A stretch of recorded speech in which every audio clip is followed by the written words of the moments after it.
Welcome back, everybody, to another Fall Obsession podcast. My name is Sam Thrash. I'm your show host over here at Fall Obsession Podcast. Thanks for tuning in.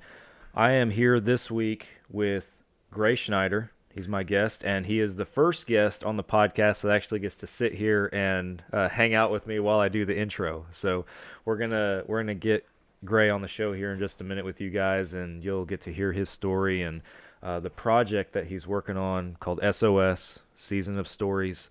Working on, and I'm not even going to do it justice in a few minutes and everything, but it is a incredible project starting in the hunting and outdoors that is going to benefit first responders in the form of health and cancer screenings, which is an incredible, incredible mission.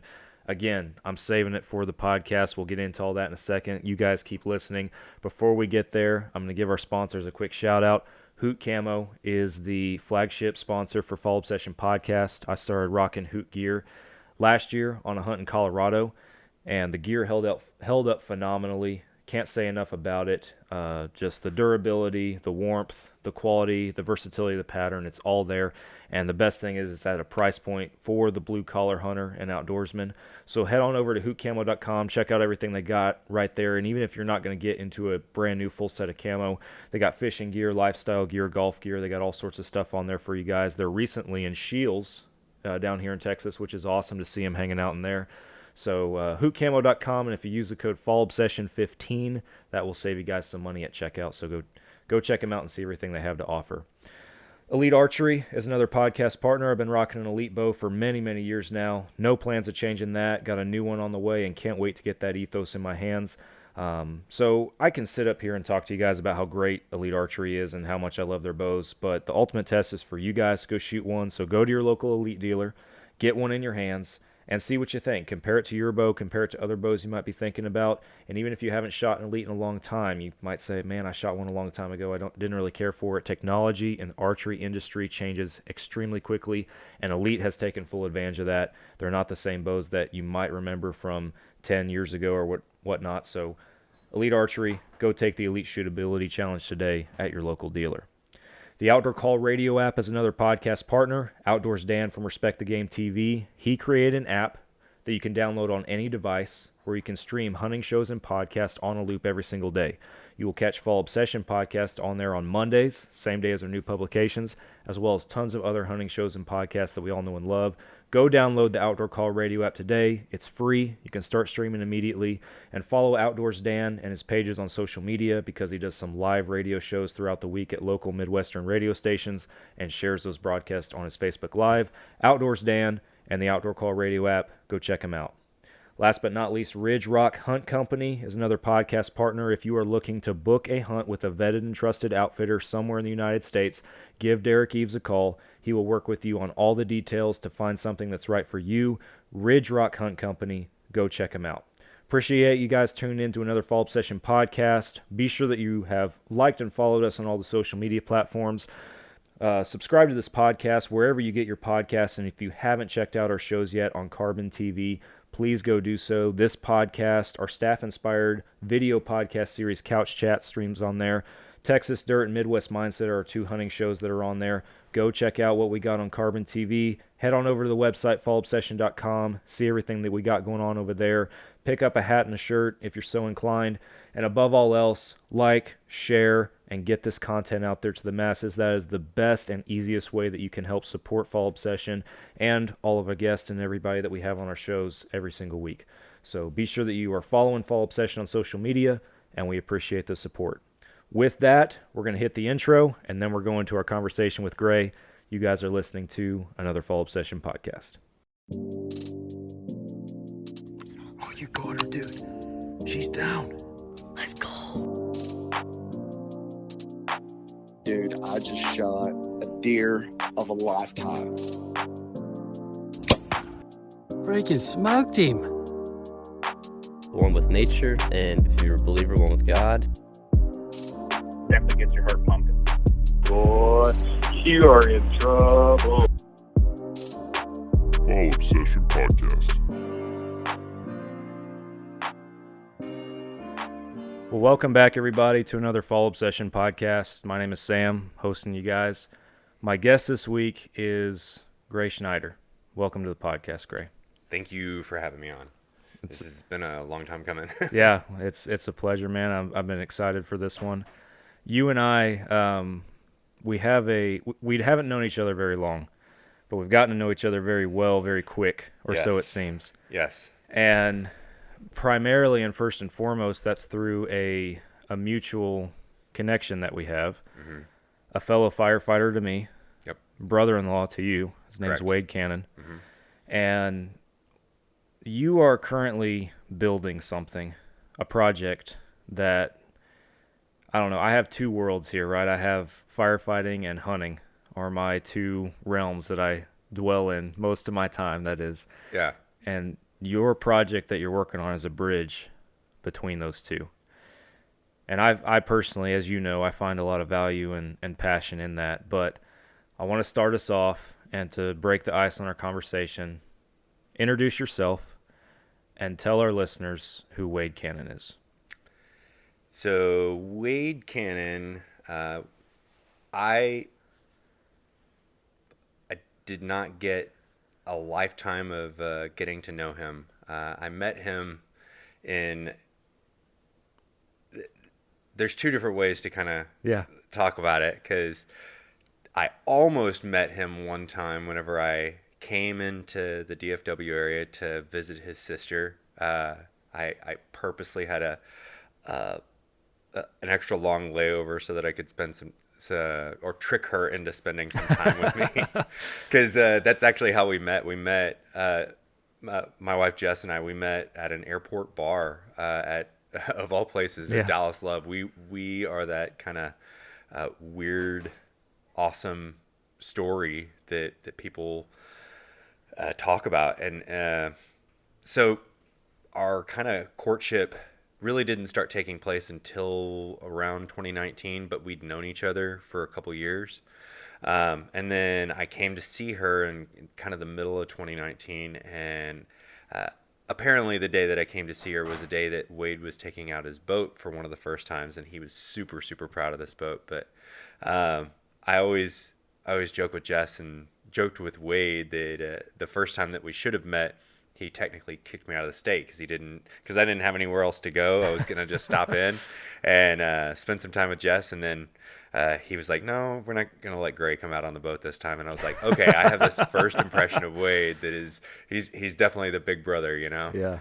Well, kind of fast forward, and I actually am about to move out here, and I finally meet Wade, and we not necessarily hit it off, but it was really developing kind of him to be my future brother-in-law. And I think everybody at the time saw it, that I loved Jess with all of my heart, and they're like, all right, let's just see what happens. And fast forward a couple years, and I proposed to her in September of 2020, and at the end of that month is when Wade was diagnosed with stage 4 colon cancer. And how old was he? He was 31 years old. 31. Yes. 31 years old, a firefighter, and perfectly healthy, right? Fit, healthy, wouldn't expect it. By all who knew him and all outward appearance, he was, some would say, jacked. He was a big guy, all muscle. I mean, he would definitely kind of, if you didn't know him, he could be a little intimidating. Yeah. and he made his presence known, and in a good way. Yes. In a good way. Yes, absolutely. And you could tell a lot about that by, he moved that weight around to force people to love him. And there's a lot of good stories that talk about him being able to do that. Yeah. So I want you to share with us, and I know we're going to get into it and we're going to talk about all the details of it, but I guess before we get to that, to finish Wade's story. So Wade is diagnosed with this in 2020, September of 2020, if I recall.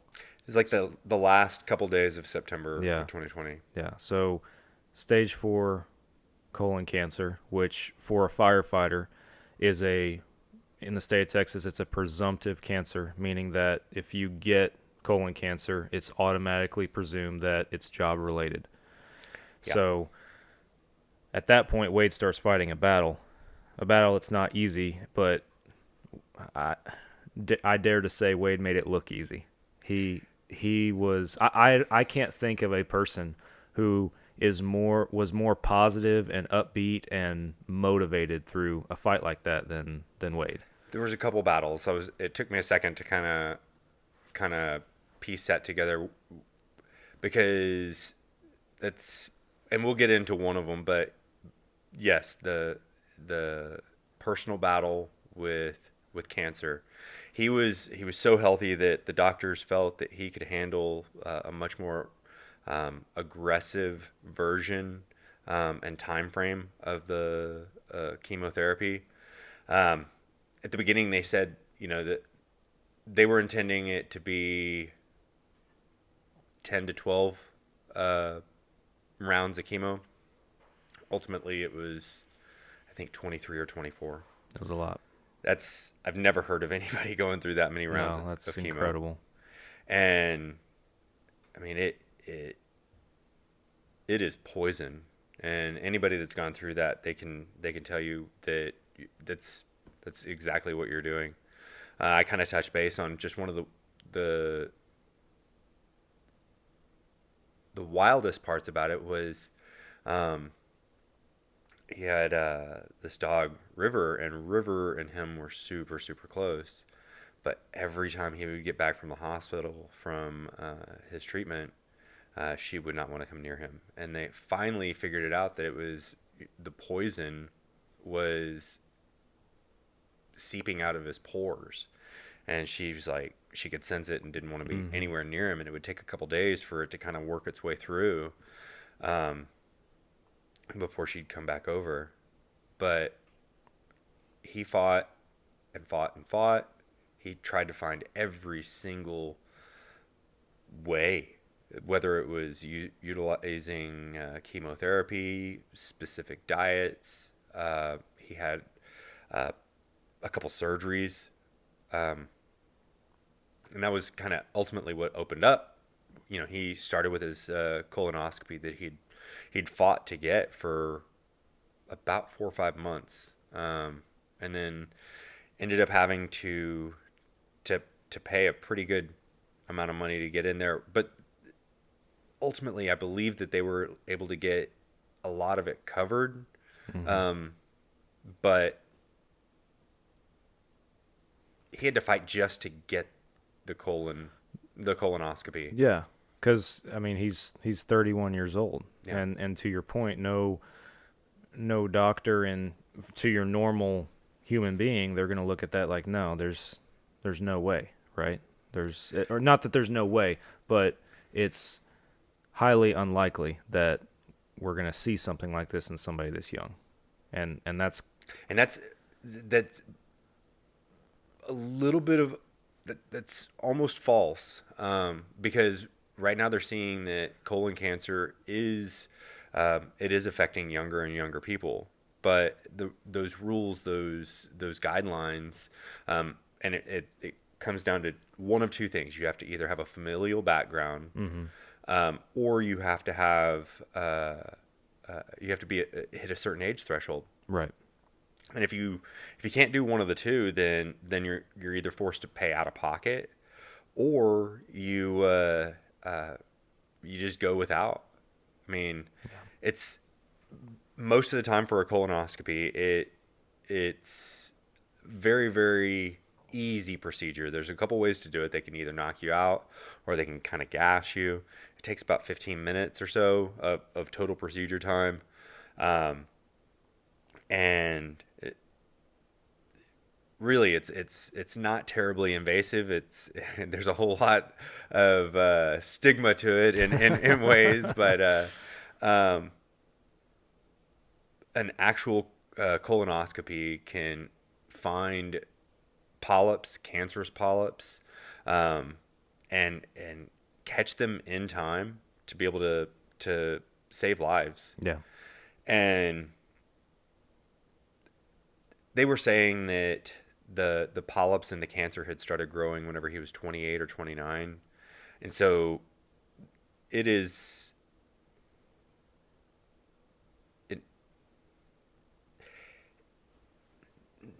hard to say if they would have caught it whenever he first went in with symptoms. It's speculation. I get that. And I'm not trying to, I wouldn't trying to misspeak by saying it's unlikely for somebody his age. I understand that they're finding it in younger and younger people. It's just, to your point, there's still there's still criteria that doctors typically look at to, recommend that sort of not procedure, but that screening for an individual. So, and there's other ways too. There are at-home tests that are not as accurate because it's a fecal test, right? And I guess the primary company that provides that is Cologuard, but that also does require an age threshold for it to be covered by your insurance. And if it isn't covered by your insurance, I've heard that it could be up to the $1,000 mark, just if you're paying straight out of pocket. So as Wade's going through this, what and I know that I know the answer, but for our listeners, for those tuning in, probably a lot that are completely unfamiliar with these sort of risks that first responders face potentially. What's the message that Wade was preaching through all this? Just get checked. Just he'd even coined this awesome thing, just check your rear. Yeah. But I think that the checks that he was advocating for, yes, a lot of it was about colonoscopy and colorectal examinations, but additionally it was about more comprehensive health screenings for first responders, specifically because of what they're exposed to. Yeah. And I mean, of all people, you know exactly what that is, and that the risks. He knew the risks, and the last thing that he would want to do is not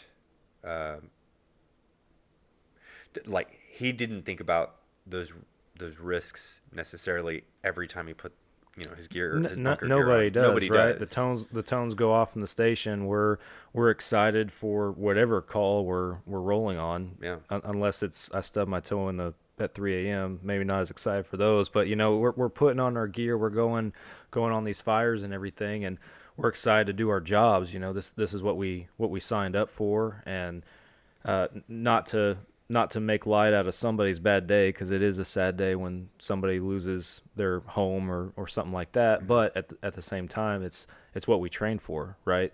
So it's that kind of stuff is typically out of our minds when we're responding to those calls and everything. I will say in recent years, especially with the focus on cancer and first responders and everything, when you're overhauling, after the fire's out, but you're putting out hot spots, you're walking through the debris and everything, there is a lot more of a conscious mindset to be on air, breathing through your SCBA, your air pack, and taking those initiatives on scene.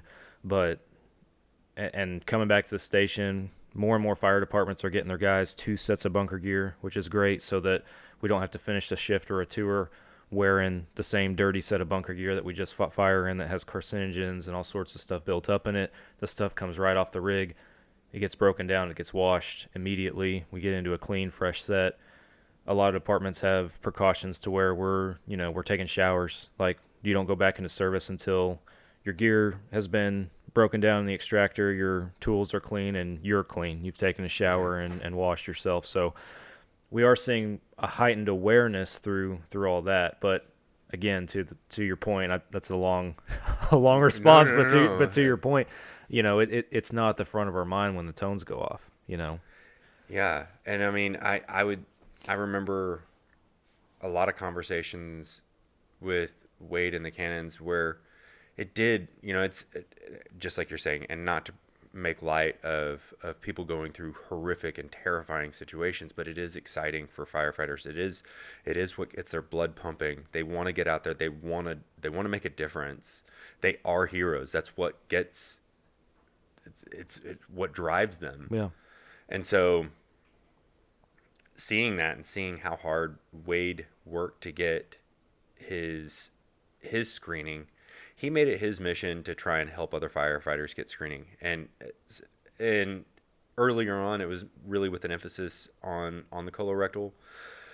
And ultimately, through what Wade was going through, Chief Henley implemented some procedural changes and some yearly screening that was a bit more comprehensive than they were used to. Yeah, completely changed the process for our annual health screenings, which in a good way, for a more thorough examination for sure.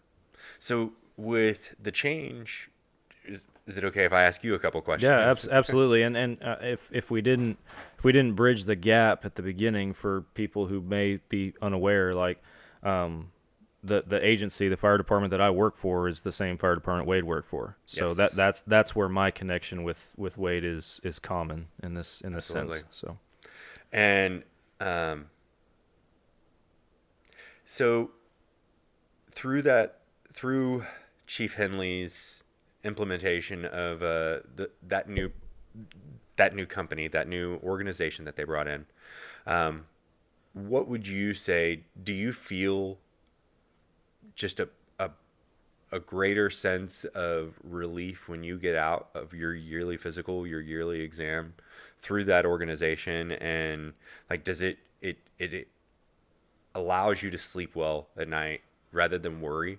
absolutely, 100% agree with that. It's for some guys that are, and I mean, it's for everybody to some extent. You always wonder, right? Are they going to find something out of the blue?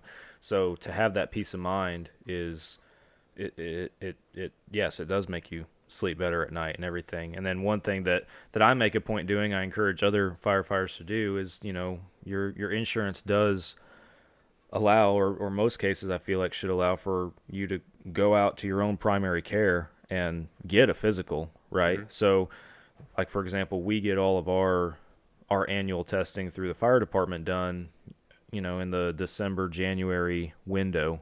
Mm-hmm. So normally around this time, I actually have it coming in a couple of weeks.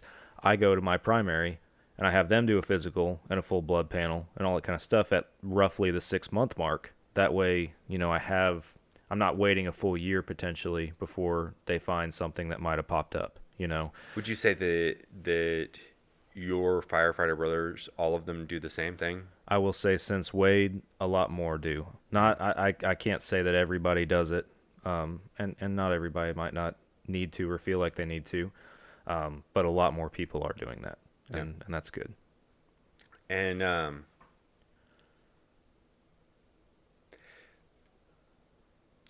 with that, not only are they finding that you're healthy, but they did find through some other screening that some other members did find some things. Yes, and Wade, as you know, spoke very openly about that, about how that was his hope through his battle and everything, that he would inspire others to check your rear, to go get checked, and to make sure that they have a clean bill of health. And there, we did a video for him at kind of, I think it was roughly the halfway point through all of his fight and everything, and we interviewed him on that video, and he talked about it. He talked about how, there's been guys who have reached out to him or the family or whoever and have said, hey, I found polyps, or I found that I had a stage 2 cancer, or whatever it might be, and they were able to get ahead of it. Or he even said in the video, people also just found out that they were perfectly healthy and they have nothing to worry about and they have peace of mind now,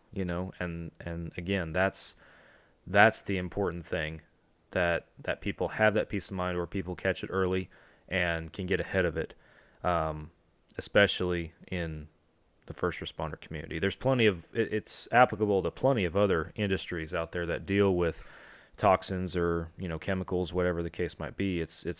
I know the focus with this podcast is on firefighting, but there's a ton of other industries out there that could benefit from hearing this too. So absolutely. And so one of the things that I kind of want to make clear is that based on what I found out is Flower Mound is ahead of the curve on this. We certainly would like to think so, and I believe that we are in many regards. And that is amazingly commendable. And what it does is it allows for a baseline to be able to go out and share with other departments the absolutely vital need to get the same type of screening. And to go a little bit into what you guys go through as far as that screening is concerned, tell me a little bit about that. Yeah, so I mean, we have a full blood panel that's included in that. That's kind of step one. They do. Well, no, paint the picture of kind of how the whole thing takes place. Okay, I'm not sure quite what you mean. No. Like is it a truck that pulls up? Or are you doing this in a? No. Do you go someplace to do this? So typically they send us a couple weeks before we're scheduled for like our physical and the more in-depth testing. When the third party actually comes to our department to do all this, a couple weeks before, you got to schedule and set up to go to one of the little clinics or something that's local that can draw blood, basically, and you get your blood panel drawn, and they send that stuff off to be analyzed and do their thing with that.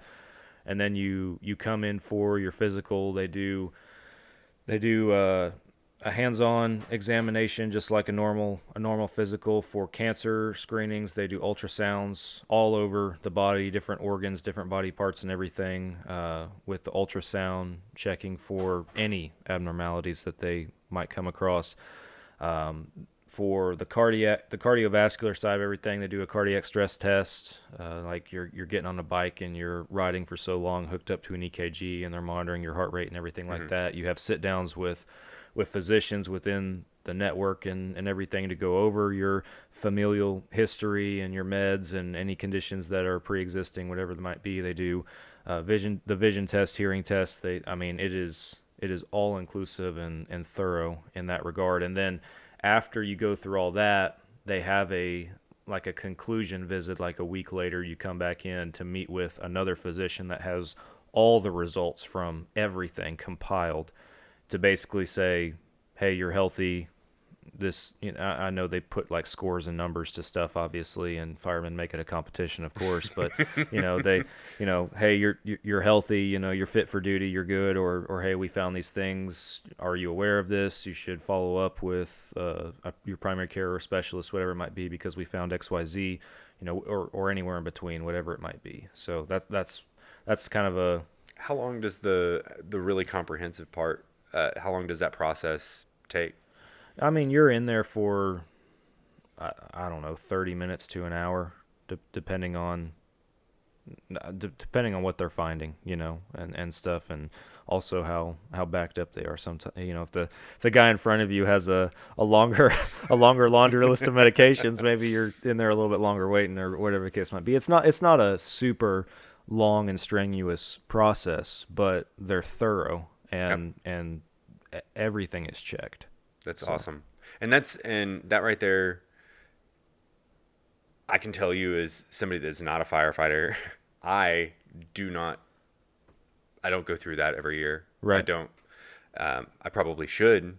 And I think a lot of people should think a little bit more, think a little bit harder about if that's something that they would like to do, if they could do that. But really, the importance of this is getting checked because you are specifically exposed to all the things that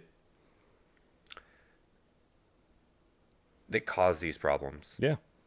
to obviously the higher risk, to first responders with the carcinogens and the toxins and everything that we're exposed to because of our jobs. But I mean, you can look at a ton of other industries, and then, and I won't go too deep into this, but you just look at the age of the world in which we live, and there are more synthetics than there's ever been before. There's more processed foods than there's ever been before.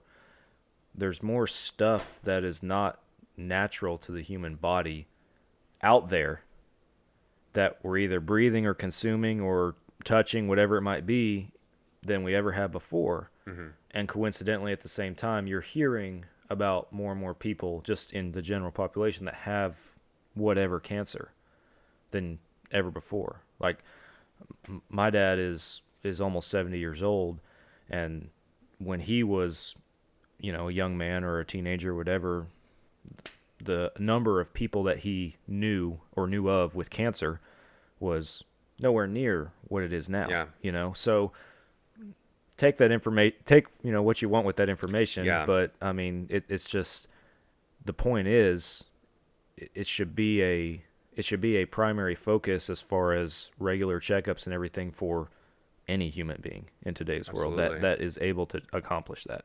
So absolutely. And I mean, you're going to have to fight for it. If you want it, you're going to have to fight for it. But I, for one, believe that firefighters and first responders shouldn't have to fight for it. And that's where we kind of come to now.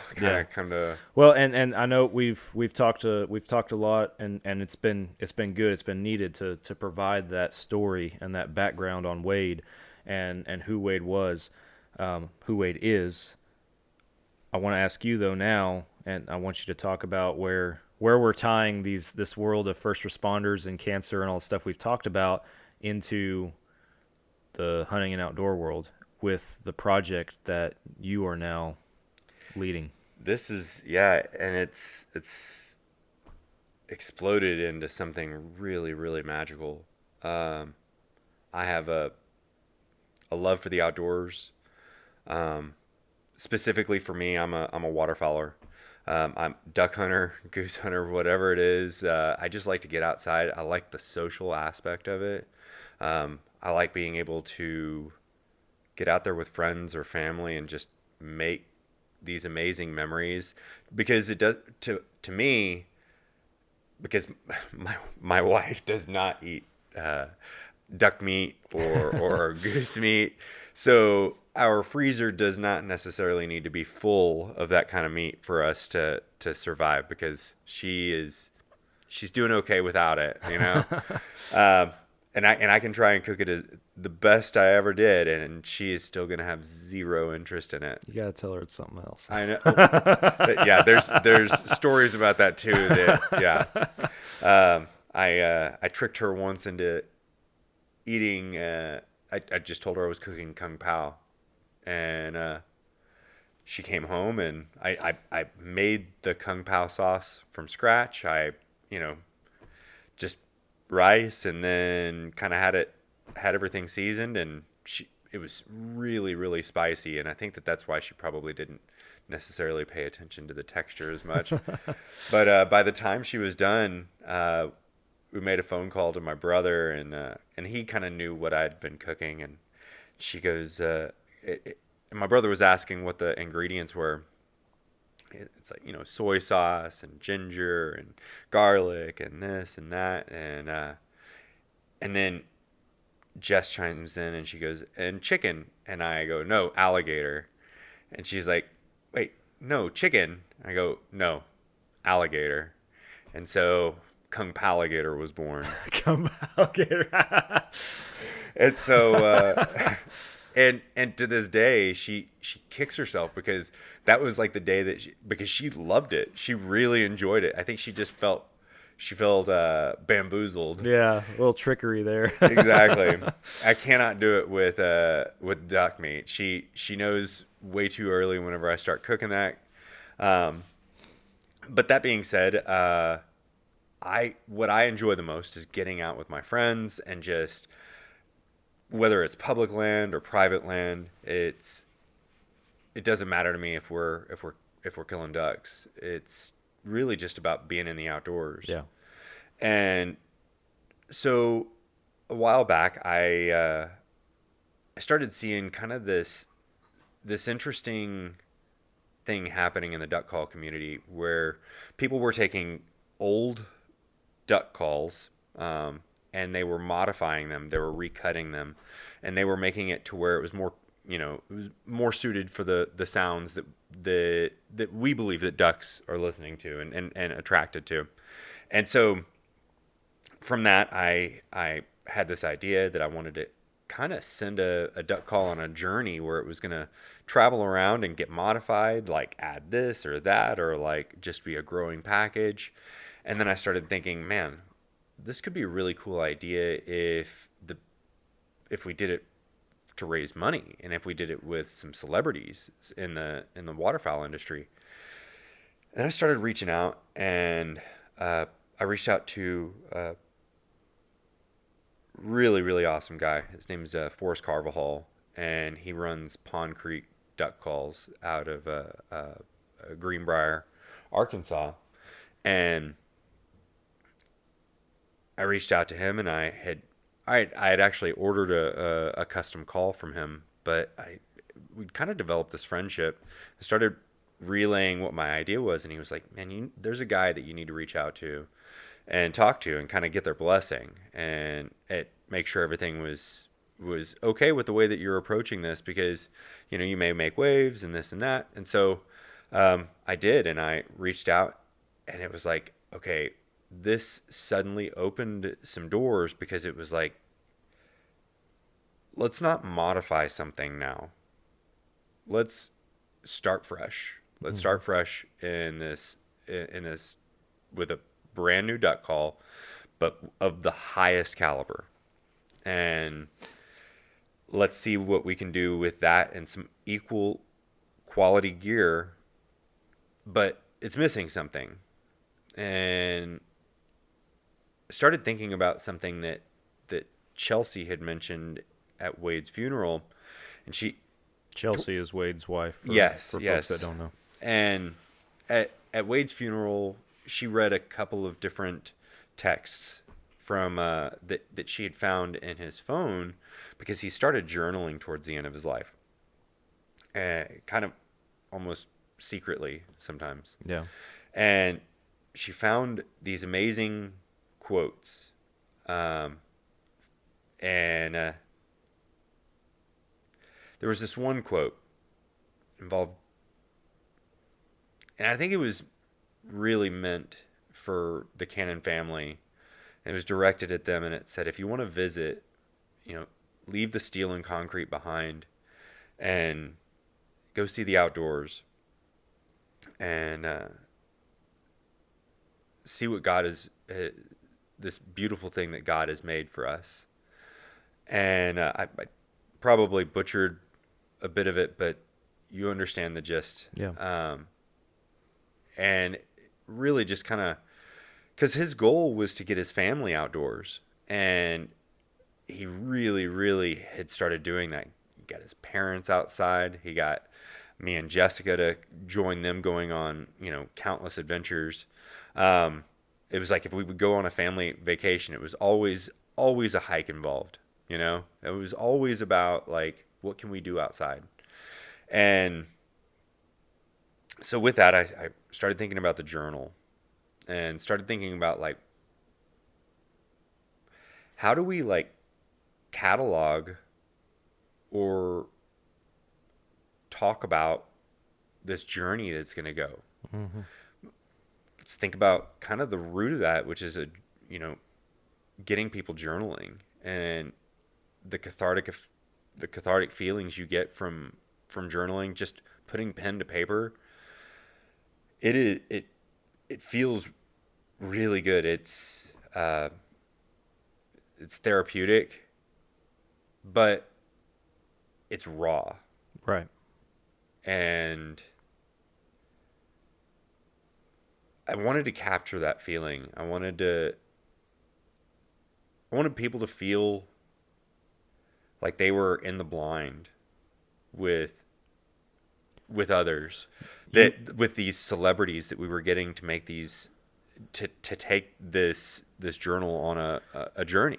You wanted everything to go back to what it means for people to be in the outdoors, to be in waterfowl camp, to be out there in that brotherhood or that fellowship.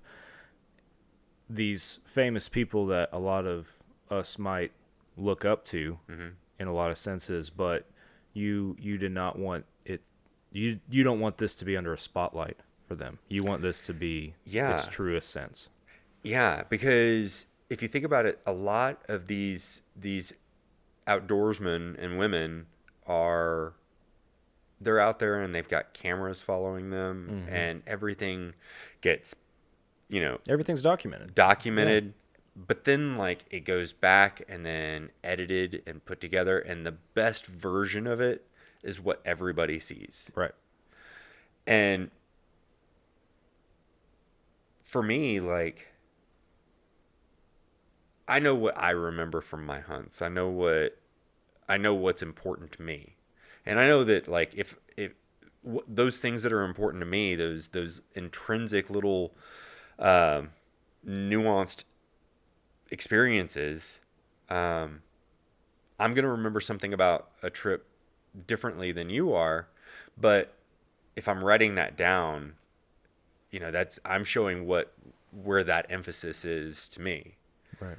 And I wanted to capture that. I wanted, because anybody can kind of take a camera and video themselves and really edit it and show you kind of the really great hunts. Not a lot of people are showing the bad hunts, and not a lot of people are showing the amount of work that goes into making this happen. And to do so, you've got to put in the legwork. You've got to go scout. You've got to know where the birds are. But like, you get out there and all of it comes together, and you either have a really great time, you have a mediocre time.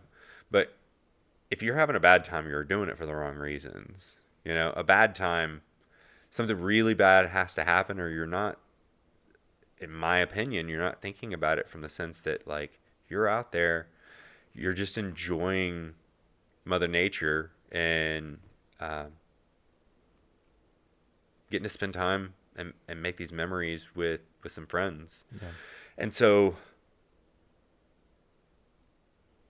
kind of fast forward, I started thinking about who I wanted to get involved. And I knew immediately that the person that I spoke to that just is really got an amazing eye for detail and for the highest quality is Josh Raggio. Josh Raggio has been making duck calls for quite some time. And he makes some of the most absolutely stunning duck calls I've ever seen in my life. And he volunteered to make the duck call. And so we've got a duck call maker. We've got David Gaston and Gaston Farr are working together to make a spec goose call. We have an incredible artist making a lanyard out of leather. And then we've got this journal. This journal, we're not going to necessarily release out just yet what exotic hide this journal is, but it is beautiful. And we're going to have this entire package of kind of the highest quality gear all come together and get shipped to these different icons, these different social media personalities, these leaders that have helped kind of develop the industry to where it's at. And I mean, incredible guides, and also people that have a very, very special connection to the fire community. Mm-hmm. Because it's another thing is even these icons, these celebrities, they've all had their experiences. A lot of them have had family members that are in the fire departments. And so a lot of them have a lot to say. A lot of them have a lot of fears about what their family members are going through. A lot of them, through conversations that I've had with them, through just about what it is that we're trying to do, it has been eye-opening to them to hear the statistics about the prevalence of cancer and cardiovascular related health problems that is so prevalent in the first responder community, especially compared to other occupations. And you guys don't think twice. You just, one of my favorite memories of Wade is, and I hope the Cannon family is okay with me sharing this, but when we finally got to have the big brother talk, and he came to me, and I don't know if you've heard this story or not. I have not, no. So he came to me, and we had really started to develop a friendship, and I'd gone to him and asked for his blessing to ask for Jessica's hand in marriage, and he said yes, and he did kind of leave me with a little snippet, little thought. He said, every day that I get up and I kiss Chelsea goodbye and I go to the firehouse, I'm ready to put my life on the line to go save a complete strangers. Somebody I don't know, I will throw on my bunker gear and I will go willingly and give my life to save theirs. I want you to think about what I would do for a family member. Yeah. That's powerful. And I was like, all right, big brother. Yeah. I heard you. Loud and clear. Yeah. Wow. That's awesome. And so, yeah. So back to what it is. Yeah, so Season of Stories. Yes. So, and I don't even know if at this point in the episode we've said the name yet, but I want you. We've talked about what this thing is, this package, and some of the things that it's going to entail, and kind of the idea, the concept behind the journey that this thing's going on, and how it's going to be, documented in this journal and everything. But what is the organization called, and what is the mission of the organization through the funds and the awareness that y'all are generating through this organization and through this adventure? What's the mission? So this is just season 1, but what we're going to do is we're going to do an entire season where this travels around, and it's going to go to different celebrity, different icon, different leader, different just amazing storyteller, and it's going to make its way back to it's going to start off in Canada. It's going to come back to the United States. This will be early September. Come back to the United States, and we're going to probably try and go, to 1 or 2 different hunters or groups of people every week. And at the end of January, at the end of the regular waterfowl season, we'll make our way back. That's the goal. We have some other things that may happen that may make it to where the season lasts a little bit longer and may go into like the June and July stage. But it'll come back, and then we'll gather everything back up, and then we're going to auction off the proceeds of it to and all the we're going to auction it off, and all of the proceeds of it are going to go towards educating and funding first responder health screening. Yeah. health screening very similar to what it is that you've gone through. But what we're going for is for the departments that don't necessarily have the funding and the budgetary allowances that Flower Mound does. And that's one thing that I want to drive home for folks with this who might just not have any idea on fire, like how fire departments operate, or until perhaps they listen to this episode, right? They're not familiar with all these risks that we've talked about so far. But the number is in the 70%, somewhere in there, on the number of volunteer fire departments in the United States. Yep.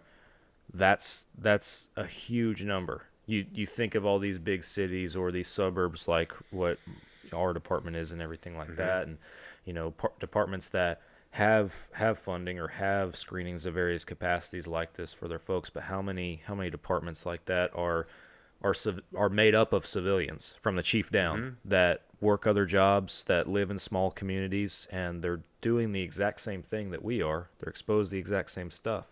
And this kind of thing is something that might not be at the forefront of their minds, or if it is, it's, to your point, not anywhere close to a budget item that they can support, Exactly. And that's huge. That's a huge gap in a healthy first responder, I guess. Yeah. Yeah. And I mean, and to kind of piggyback off of that, you also have to think about,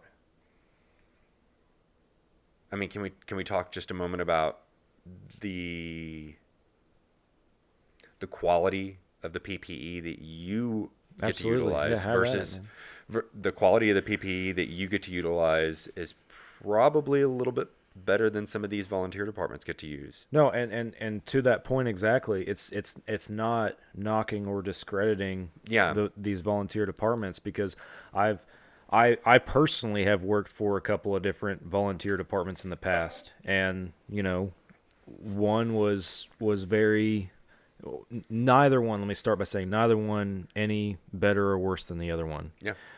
One department had some guys on staff that were really great about writing grants and getting funding for various things that you would not normally see in a volunteer fire department, for example. And the other fire department had a much smaller budget than that.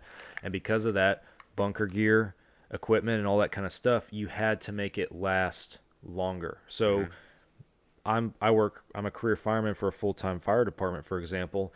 I have 2 sets of bunker gear, and every 5 years, like they're on a rotation. Every 5 years, that bunker gear leaves me and goes into like the reserve status for the department. So whenever we hire somebody new, they get issued a hand-me-down set of bunker gear until the stuff that's custom fit for them comes in, basically, which is just a few weeks' time. Yeah. And then they have their own stuff. And then every set of gear I have is on a 5-year timeline with me, and then it spends 5 years in the reserve, and then it's done. It's decommissioned at that point. And there's a lot of departments out there that don't have that luxury or that funding to do that, and so one guy could potentially be working with a set of bunker gear that's 10 or 15 years old. Yeah. And how many fires has that gear seen by then? How many times has that gear been or hasn't been washed when it should have been at that point in time? Stuff breaks down and wears down over time, and then the gear itself, if not properly cared for, just aging longer than its projected lifetime is, then you're just looking at it not providing the protection that a brand new set would obviously provide. Yeah. So all those factors weigh in with a department that just simply doesn't have a budget that some of these larger cities or suburb cities might have. Yeah. So just one season is like, we're hoping to raise as much money as we can with season 1. Absolutely. But that's not going to do it. So what we're doing is we're working on season 2, 3, 4, 5, 6, 7, moving on. And so season 1 is what I know, which is waterfowl. But what that's done is like seeing kind of where this is going, and like the feeling that people are getting from just the idea of this and the knowledge of where it's going has kind of started opening up. Actually, it has opened up a lot of other channels in fishing in the turkey hunting community. Something that's near and dear to you, which is archery and big game. Also, we've opened up opportunities through friends of Wade of the possibility of trying to send this on a snowboarding and skiing journey. And this would be additional journals. It's going to be a different journal each season. But through that, we're also going to be launching a number of other different fundraisers to where we can keep bringing money in, to where we can help get the screening out there to those that can't get it. Yeah. No, it is not you're not starting something that's just a one-off. Let's go through waterfowl season, and whatever money we raise, we'll donate it or give it in whatever means we determine, whatever it might be. No, you are clearly passionate and have a mission to continue this thing past just what you've referred to as Season of Stories, season 1, as you mentioned, 2, 3, 4, 5. Yeah. Keep it on going. And man, if that's your mentality and your mission, the possibilities are endless, especially in the hunting and outdoors. And that's something that has also kind of been eye-opening, is how many outdoorsmen, because it at first it seemed like there weren't as many that would actually journal. A lot of them were journaling just specifically to write the conditions down, kind of what the wind's like in this location, the what the weather is like, what the migration is like, or even in kind of your realm, you're probably looking at cameras, you're looking at a whole bunch of other criteria that you're trying to remember all of those little details that make it to where you can have the best possible hunt. Right. And that is something that's really common. But writing down your favorite memories, writing down,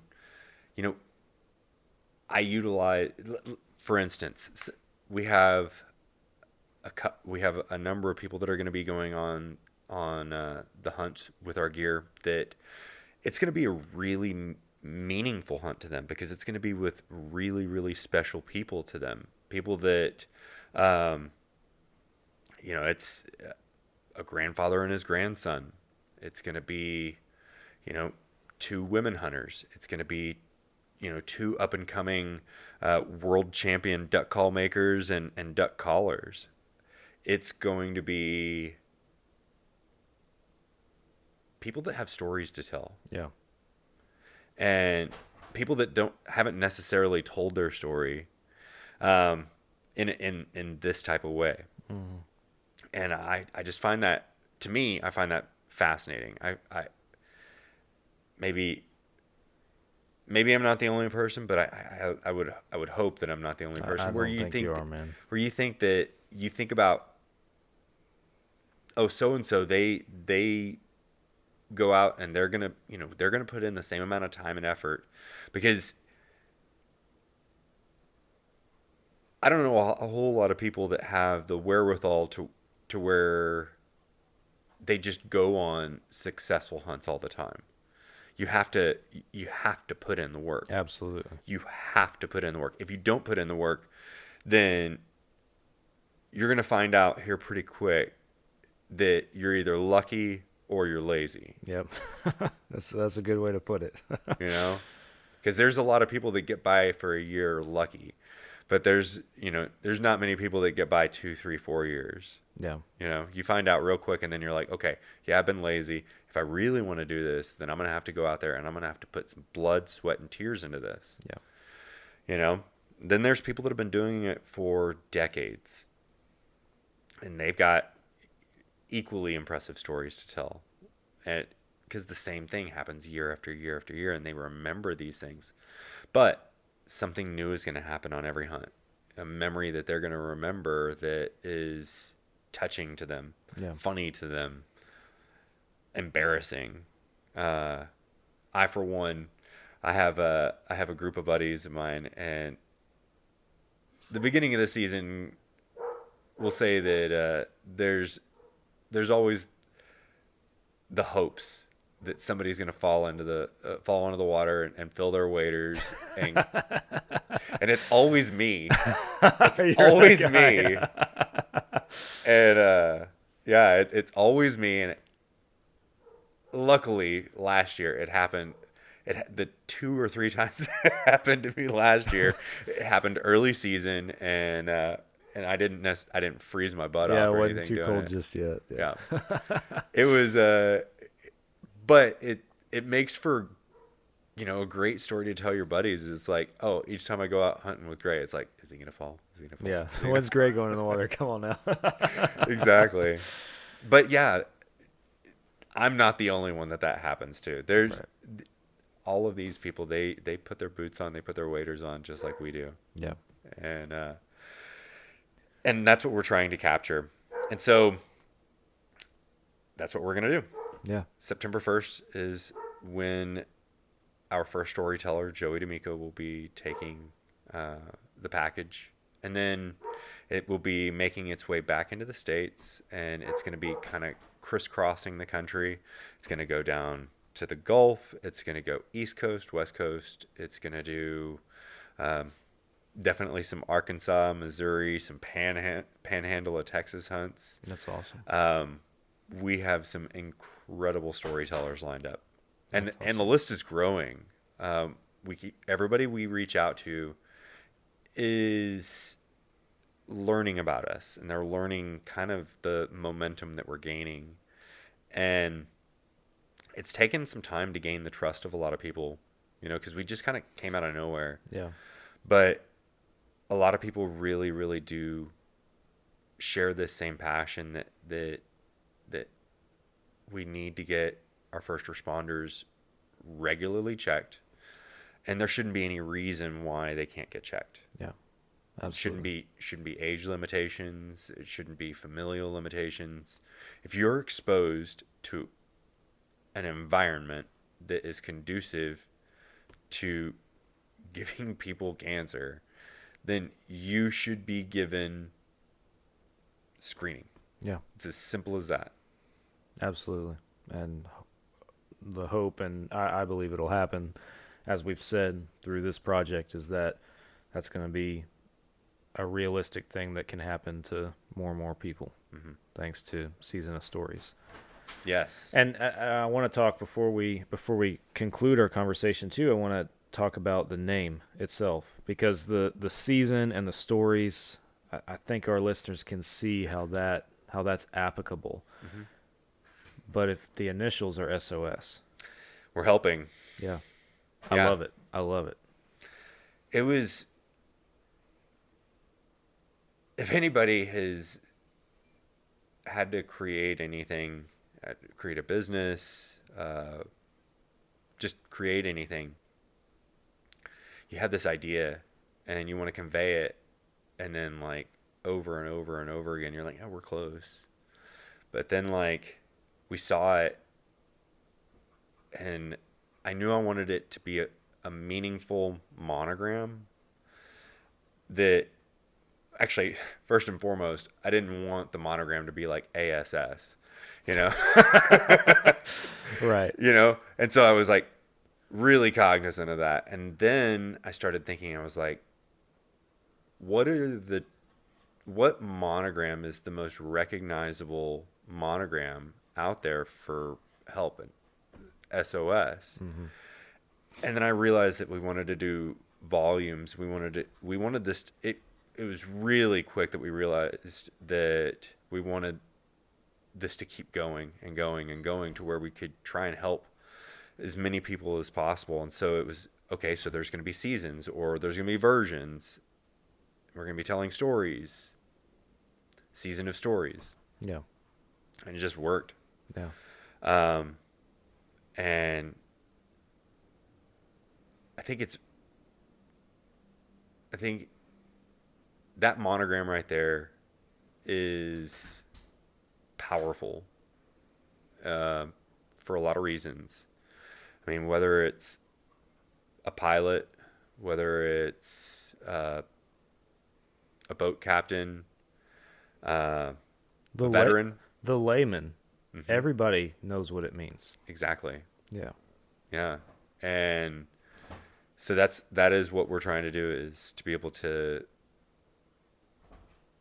give help where it's needed in a way that isn't really recognized just yet. Yeah. Well, man, it is an honorable project for sure, and I'm happy to be on the journey with you. And let's talk about that a little bit. We don't have to talk about that a little bit. No, okay. I'm happy to be a part of it, and for anybody tuning in, you asked me to help out in some regard to where I have some specific talents and knowledge and everything, and of course the answer is yes, because this like I said, this is two worlds that I'm equally as passionate about, and a perfect bridge between the two for a perfect cause. Yeah, absolutely. If there's anything that I would say most importantly, what we want to do is we want to raise awareness that people just need to start fighting to get regular health screening. Yeah. It is vital. If you are in an environment like first responders like yourself are in, you need to fight to get any and all screening that you can get, because it's going to save your life. Yeah. Absolutely. Yeah, absolutely. I couldn't agree more, man. Yeah, and if this provides help to, I know it'll do much more, but if it provides help to one person, man, in my mind, it's worth it, And again, as I was saying earlier, we want to educate, and we want to help provide screenings, and we're working on getting a partnership to be able to make that happen. Yeah. And as that's still kind of happening, we can't really kind of go into too many details about that. But what we do want to do is we want to get the word out. You can follow us on social media. We have a website that is under construction right now. It should be available very, very soon. And that is seasonofstories.org. You'll have to forgive me. We have some anxious dogs that want to come inside. I can hear them sitting in the room. I'm listening on the headphones. I haven't picked them up on here. Thump. Maybe if y'all hear a thump or a bark, that's like that right there. Yeah, y'all for sure heard that one. That's okay. We've had plenty of dogs show up unannounced on our podcast. Absolutely. Almost 200 episodes. So. And congratulations for that. Yeah, coming up, man. I'm excited. I not to get off topic, but I got something special in store for episode 200, and I'm looking forward to our listeners getting to hear it. So I'm looking forward to hearing it myself. Yeah, it'll be cool. But I wanted to share this with you. I hadn't shared this with you yet. Mm-hmm. Wade passed October 1st of 2022, and 22. 22. Sorry. Yeah. Yes. He So, I've said a couple times now, the bridge between my two worlds, for example, mm-hmm. that this project kind of is. And I find it unique, again, just thinking back. And I don't know that I would chalk it up to coincidence necessarily. I don't know what I'd chalk it up to. But, like, for folks that have been following along with Fall Obsession for the last couple years, I'll say, I'm sure that they remember there's a pretty popular photograph of myself sitting behind a massive wild boar that I shot with my bow in Texas on our Texas dirt property, and biggest wild hog that I've ever killed in my life, and with a bow on top of that. And just what's unique to me that I've thought about recently, since we've had all these conversations and this thing's gained momentum, is that I killed that pig on October 1st of 2022. And I can remember I walked up on that pig, I realized how big it was, and I got in the truck to go get my dad because it was too big for me to drag by myself. And while I was in the truck is when a notification got sent out to our whole department about Wade. So it was a very somber night out there in the deer woods. And the next morning was the perfect morning. I didn't kill anything, but it was... I've talked on our show about how I will take, like, my happy place, for example, is sitting in my tree during hunting season, sitting in my tree stand on a cool, crisp morning, sun coming up through the trees, dew on the ground, just being there when the woods come to life. That's like, I will go there before I go anywhere else. That's the first place. And that next morning was one of those mornings. And I never, like, for me, and I know there were people who were a lot closer to Wade, certainly family, obviously, that was a very somber time for. But I don't know, for me, I needed that morning, right? That, because a friend of mine, a brother, had passed. Yeah. And I've never tied it all together necessarily more than I have since we've been talking about this project, because I've been thinking back to that hunting trip a lot, just since we've been talking, and it's like, man, that wasn't just a coincidence, that morning was meant to be one of those mornings, and I'm grateful for that. I hadn't shared that with you, but I appreciate it. That's where I was when Wade went to be with the Lord. So yeah. But not to get all somber on us here on the podcast, but man, what else do you want to share about what you're working on, or anything, or is there anything that we've missed, or that you want to be sure that our folks tuning in know about? And I just know that this is important, that because earlier I do it all the time. Earlier, when we were talking, you were talking about Wade's fight, and I was like, well, which one, Right. And I think Wade fought two fights. Wade fought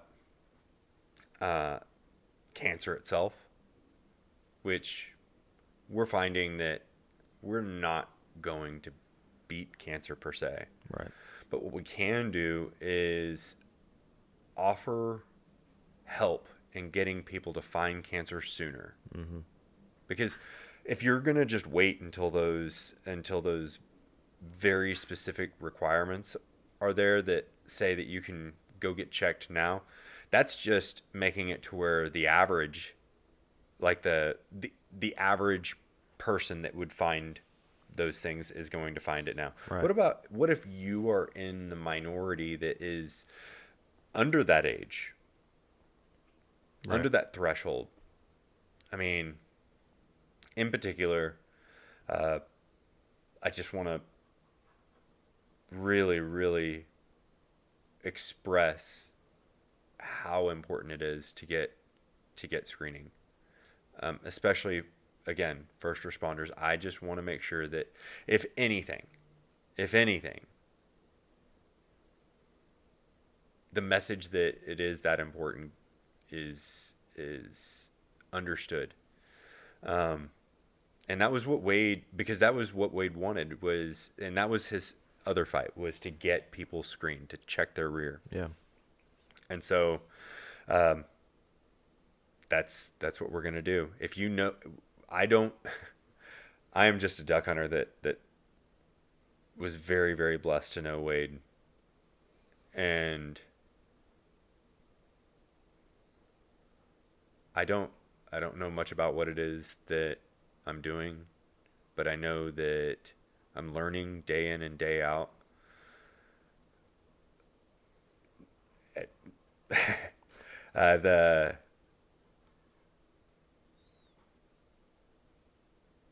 I can't do this alone. Yeah. You have been a massive amount of help. Gaston has been a massive amount of help. Yeah. A lot of people that have just answered the phone to talk about this, to be able to kind of work through and come up with some ideas and brainstorm on this, have just been a massive amount of help. But we need help as far as finding people that know about nonprofits, people that have done that share our passion. We hope you share our passion for the outdoors. We hope that you share our passion for getting people checked. But we just need people that know more about this than we do so that we can be successful at it. We just want to fund as many firefighter screenings as possible. Yeah. It's as simple as that. Yeah. This is my call to anybody watching, listening, whatever the case might be. Y'all can support this in more ways than y'all might realize. Mm-hmm. And obviously, if there is somebody out there that has a specific